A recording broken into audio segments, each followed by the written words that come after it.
Je suis sans cesse tombé sur des preuves irréfutables et des experts crédibles qui m'ont expliqué que le programme secret de l'élite bancaire n'était rien d'autre que la domination mondiale. Au début, je ne voulais pas le croire, mais j'étais déterminé à découvrir ce qui nous empêchait de prospérer, peu importe où cela pouvait me mener. Une nuit, je me suis réveillé à 3 heures du matin avec une question brûlante en tête. Si ce petit groupe souhaite dominer le monde dans sa totalité, que doit-il contrôler pour atteindre son but? J'ai sauté de mon lit et commencé à établir une liste. Avant toute chose, il doit contrôler l'argent. C'est chose faite. Le contrôle de l'argent lui permet de diriger tout le reste. Il a ensuite besoin de contrôler l'énergie. C'est chose faite. Il contrôle déjà l'agriculture industrielle et le commerce mondial. Il est en train d'acheter toutes les réserves d'eau de la planète. Il possède également la santé. Il essaye d'ailleurs de supprimer les alternatives naturelles. Il lui faudrait contrôler les informations qui nous sont disponibles et nos réactions face à celles-ci. L'Internet, notre outil de communication et d'organisation de masse le plus précieux, n'est ni contrôlé ni censuré aujourd'hui aux États-Unis. Mais ce statut ouvert est attaqué de tous côtés. Les gouvernements, les entreprises et les Nations Unies tentent tous de s'en emparer.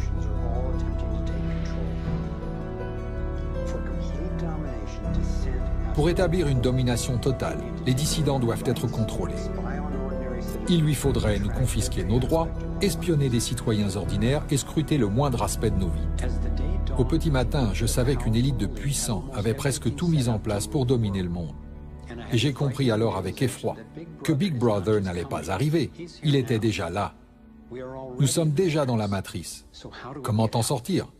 Pour envisager ce que j'avais compris, je devais découvrir à quoi ressemblait et comment fonctionnait leur structure de domination. Un groupe relativement restreint composé de quelques familles, notamment les Rothschild, les Rockefeller, les Morgan et les Carnegie, ainsi que les Harriman et les Schiff, les Warburg, sont à la tête de l'élite dirigeante dans l'Occident depuis des générations.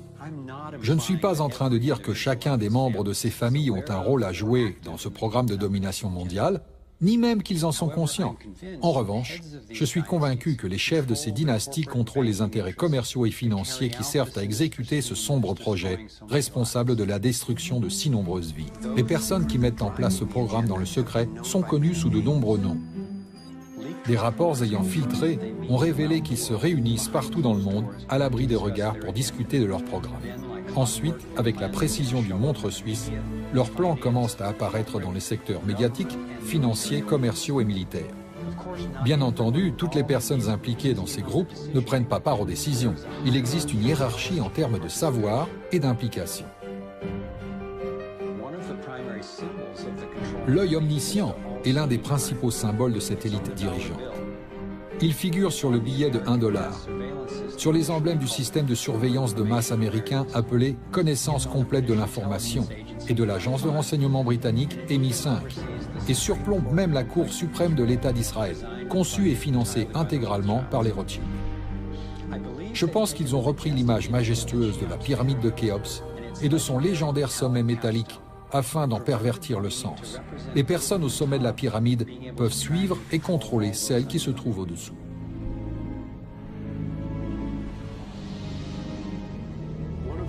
Certains ont utilisé ces informations de façon malhonnête afin de promouvoir l'antisémitisme.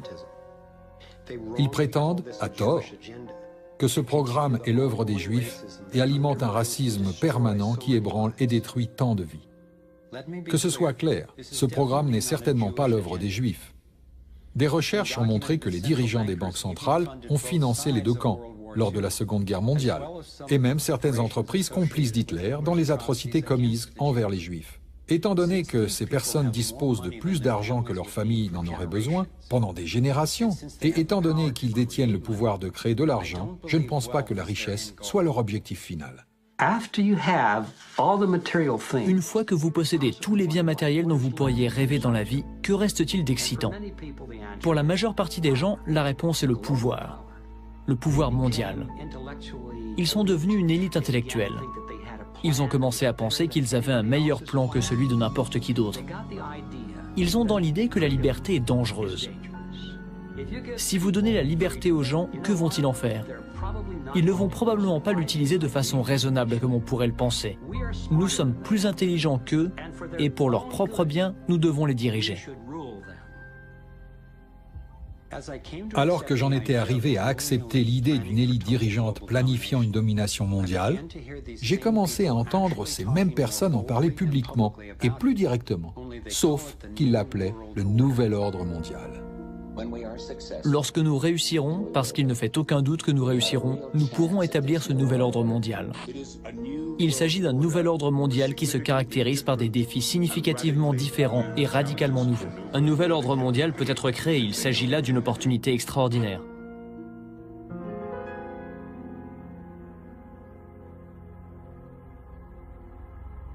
Étant donné l'état de notre monde actuel, un nouvel ordre mondial semble être une grande idée. Mais je devais faire la distinction entre ce que j'avais découvert à propos de la domination mondiale, un gouvernement mondial unique dirigé par une petite élite, et la réalité de notre interdépendance mondiale, c'est-à-dire la prise de conscience qu'à un niveau fondamental et même spirituel, nous ne sommes pas séparés, nous sommes liés. Mais le programme relatif à la domination mondiale est l'exact opposé. C'est une stratégie du diviser pour mieux régner, destinée à nous opposer les uns aux autres, à nous faire penser que ce sont les démocrates ou les républicains, les libéraux ou les conservateurs qui représentent le problème, alors qu'en fin de compte, les deux clans servent les mêmes intérêts. Je crois que nous nous dirigeons vers une autorité mondiale totalitaire, en réalité une dictature militaire menée par une petite élite qui possède tout le pouvoir et établit toutes les règles. S'ils y parviennent, il n'y aura nulle part où s'enfuir, nulle part où se cacher. Pensez-y.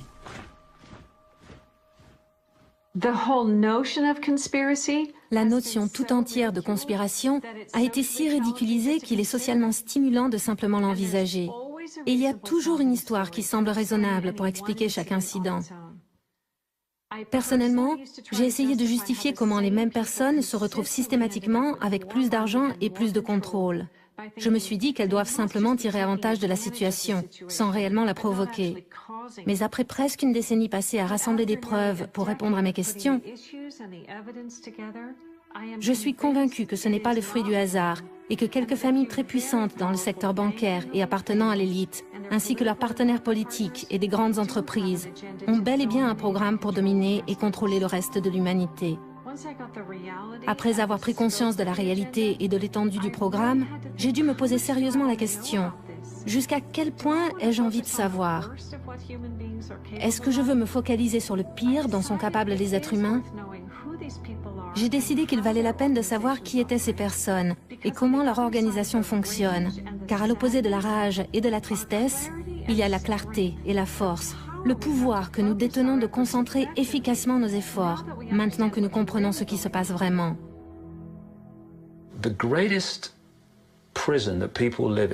La plus grande prison dans laquelle les gens vivent est celle de la crainte de ce que les autres pensent. En ce qui me concerne, j'ai été tellement ridiculisé que j'ai finalement dépassé la crainte de ce que les autres personnes pensent.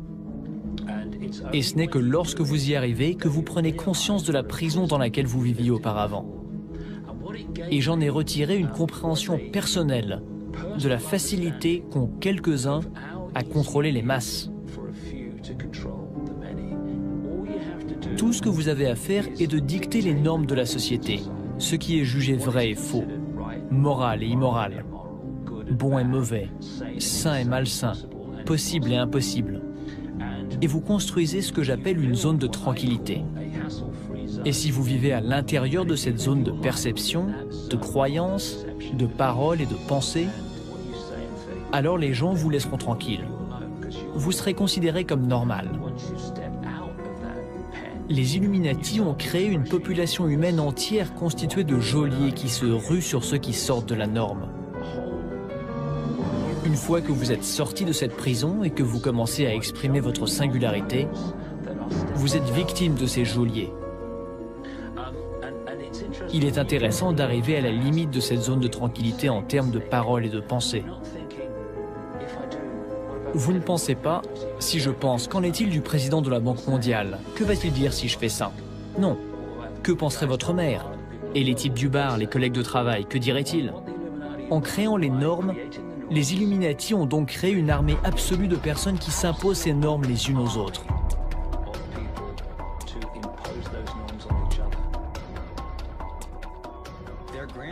Leur stratégie grandiose de domination mondiale est en train d'être mise en œuvre. Ils divisent le monde en super-États qui dépassent les frontières nationales pour qu'il soit plus facile pour eux de nous gérer. Ils ont déjà établi l'Union européenne et l'Union africaine. Des politiciens américains, canadiens et mexicains, sous couvert du partenariat pour la sécurité et la prospérité, travaillent sur la partie nord de ce qui pourrait être, sans doute, être appelé des plans pour l'Union américaine. Cela dure depuis des années sans le consentement des citoyens ou du Congrès. Une Union du Pacifique est déjà en train d'être mise en place. Il s'agit de la charte organisationnelle pour la tyrannie mondiale, la structure pour un contrôle total. Voici deux des hommes les plus puissants d'Europe, parlant de passer à un gouvernement unique mondial. Il est extrêmement important qu'au sein de cette nouvelle gouvernance mondiale, et plus particulièrement des deux côtés de l'Atlantique, nous appliquions les mêmes règles de la même manière.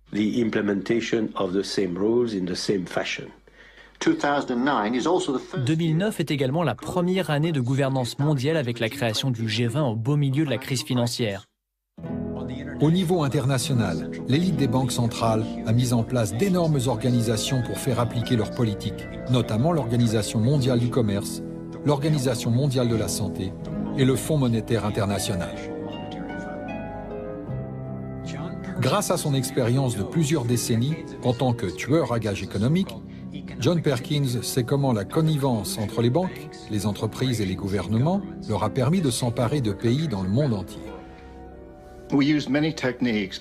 Beaucoup de techniques ont été utilisées, mais la plus courante consiste à aller dans un pays qui dispose de ressources que nos entreprises convoitent, comme le pétrole.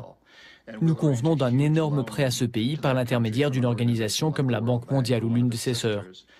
Mais presque tout l'argent va aux entreprises américaines, comme Bechtel, Halliburton, General Motors, General Electric, et non au pays. Et elles conçoivent d'énormes projets d'infrastructures dans ce pays. Centrales électriques, autoroutes, ports, complexes industriels, des choses utiles aux riches mais auxquelles les pauvres ont rarement accès. En réalité, les pauvres souffrent parce que ces énormes prêts doivent être remboursés. Et leur remboursement signifie que les pauvres ne bénéficieront pas de l'éducation, de la santé et des autres services sociaux. Le pays se retrouve intentionnellement avec une énorme dette sur les bras. Nous, les tueurs à gages économiques, revenons dans ce pays et disons « Vous voyez, vous nous devez beaucoup d'argent. Vous ne pouvez pas rembourser vos dettes, donc donnez-nous une livre de chair. » Dès qu'un président anti-américain est élu, l'un d'entre nous entre et dit « Eh, félicitations, monsieur le président. Maintenant que vous êtes président, je veux simplement vous dire que je peux vous rendre très très riche, vous et votre famille. On parle de plusieurs centaines de millions de dollars si vous acceptez de suivre nos règles. Si vous n'acceptez pas, j'ai dans cette poche un revolver avec une balle à votre nom, au cas où vous décidiez de maintenir vos promesses de campagne et de nous jeter dehors. Vendez votre pétrole à bas prix à nos compagnies pétrolières, ou soyez de notre côté lors du prochain vote des Nations Unies, ou envoyez des troupes soutenir les nôtres dans des endroits tels que l'Irak. Et c'est de cette manière que nous avons réussi à construire un empire mondial avec en fait très peu de personnes au courant de nos méthodes. Comme beaucoup de gens, j'ai pensé qu'une conspiration pour établir une domination mondiale ne pourrait pas vraiment fonctionner parce que fondamentalement, les gens ne sont tout simplement pas aussi compétents. J'ai pensé qu'ils n'arriveraient pas à mettre au point un tel plan avec les niveaux nécessaires de contrôle et de confidentialité. L'un des faux espoirs est que tout ceci arrive parce que le gouvernement est incompétent. C'est une énorme erreur et les gens ne le savent pas. C'est bien sûr une excellente couverture parce que le système sait où il va. Et il va exactement là où il veut et il réussit très bien. Enfin, je me suis demandé comment quelque chose de si grand et de si corrompu pouvait être tenu secret. Il s'agit d'une structure simple, et si ce n'était pas simple, cela ne fonctionnerait pas. Cette structure peut être comparée à une pyramide compartimentée. Si vous regardez n'importe quelle organisation aujourd'hui, peu importe s'il s'agit d'une entreprise internationale, d'une université, d'un gouvernement, d'une société secrète, toutes sont structurées telle une pyramide. Alors que la CIA et les autres agences de renseignement parlent, ils ne divulguent les informations qu'aux personnes concernées. Ne divulguez aux gens que ce qu'ils ont besoin de savoir pour apporter leur contribution et pas plus. Prenez une banque individuelle. Non pas que ça existe réellement. À la base, vous trouvez les personnes que vous voyez quand vous donnez votre chèque au comptoir de la banque. Elles ne savent pas ce que le directeur de la banque derrière elles sait et de quoi il parle. Elles savent seulement ce qu'elles ont besoin de savoir pour effectuer leur travail. Le directeur de la banque ne sait pas non plus ce qui se passe au niveau supérieur. Pas plus que le niveau supérieur ne sait ce qui se passe encore au-dessus. Et finalement, vous avez quelques personnes au sommet de la pyramide de cette structure bancaire. Ce sont les seuls qui sachent quel est le réel programme de la banque et dans quelle direction elles vont et pourquoi. Ce type de cloisonnement explique comment le projet Manhattan, le projet de développement de la bombe atomique durant la Seconde Guerre mondiale, a pu être tenu secret, bien que 130 000 personnes travaillent dessus. Quand j'ai pris connaissance de l'envergure et des objectifs du programme pour la première fois, je me suis sentie comme si j'avais la grippe depuis 2 semaines. Mais il m'est ensuite venu à l'esprit que c'était une tentative bien planifiée, bien orchestrée d'écraser le potentiel humain. Et enfin, notre intelligence éclate au grand jour. Même si nous avons été systématiquement déstabilisés et réprimés, les gens ont trouvé des solutions innovantes, ingénieuses à un grand nombre des problèmes auxquels nous faisons face. Ce n'est pas notre faute si nous n'avons pas vu à quel point ce plan était organisé et voulu. C'est notre défi.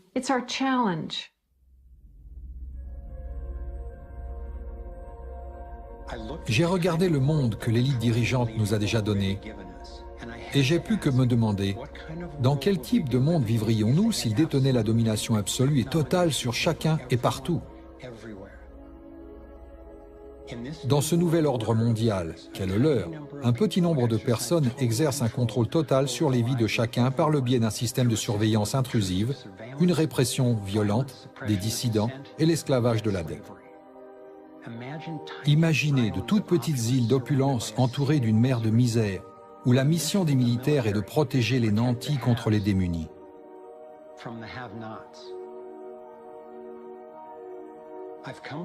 J'en suis arrivé à croire que leur but est réellement inquiétant et qu'ils ne reculeront devant rien pour continuer à mettre leur plan en application. Aussi difficile que cela puisse être à accepter pour les Américains, je ne suis pas convaincu que le programme de l'élite mondiale prévoit la destruction de la force et de la souveraineté financière des États-Unis. Avec leur histoire faite de liberté d'expression et de révolte armée, les États-Unis représentent l'obstacle majeur au renforcement mondial du pouvoir. S'ils peuvent parvenir à renverser ce pays, je crois que l'élite internationale a pour ambition de transférer le pouvoir et la productivité des Américains à leur dictature mondiale unique, en prenant progressivement le contrôle de nos vies dans ce que David Icke appelle le totalitarisme sur la pointe des pieds. Pensez-y, nous sommes tellement endettés que nous ne pourrons jamais les rembourser. Ils font faire s'effondrer le dollar et ils essaient de le remplacer avec une monnaie mondiale du FMI. Cette pression pour une monnaie électronique mondiale sans espèces permettrait à une autorité centrale d'immobiliser tout individu ou groupe en un instant. Maintenant, pour la première fois dans l'histoire, on propose d'instaurer des taxes internationales sous le prétexte de régler les problèmes de changement climatique. Tel un cheval de Troie, le projet de traité dévoilé lors de la conférence de Copenhague sur le climat de 2009 fait appel à nos préoccupations sur l'environnement tout en nous détournant du fait que cette taxe carbone, sans précédent, serait versée à la Banque mondiale et que son application serait assurée par la police mondiale. Il existe d'autres moyens de traiter le besoin évident de réduire la pollution, sans créer une base imposable pour la tyrannie. Vous voulez changer la société, mais vous savez que si vous le faites ouvertement, vous allez générer des réactions négatives. Donc vous ne le faites pas ouvertement. Vous jouez au jeu du problème, réaction, solution. Première étape, vous créez un problème. Cela pourrait être un attentat à la bombe, cela pourrait être un 11 septembre, une attaque de devises, un effondrement du marché boursier ou du gouvernement. Vous racontez aux gens votre version de A, qui en est à l'origine, et B, pourquoi. À partir de là, le schéma problème-réaction-solution s'effondrerait si nous pouvions compter sur des médias qui fassent vraiment du journalisme. Mais au lieu de ça, les médias traditionnels agissent comme des agences de relations publiques pour la version officielle des événements. Il s'avère que le président George W. Bush avait raison sur le fait que Saddam Hussein dissimulait des armes de destruction massive. Les médias traditionnels représentent pratiquement le seul moyen ou source d'information dont la population dispose au sujet de cet événement. Et ce qu'ils cherchent, dans le cadre de la deuxième étape du schéma problème-réaction-solution, c'est de déclencher une réaction de colère et de peur. Ils veulent que la population demande au gouvernement de faire quelque chose. Cela ne peut pas durer. Que comptez-vous faire à ce sujet ? Cela conduit à la troisième étape, où ceux qui ont créé le problème récoltent la réaction qu'ils attendaient de la population sur la base d'une histoire erronée et lui offrent des solutions aux problèmes qu'ils ont eux-mêmes créés. L'utilisation des catastrophes, qu'elles soient fabriquées ou simplement utilisées, m'a permis de comprendre finalement jusqu'où ces gens sont prêts à aller pour atteindre leur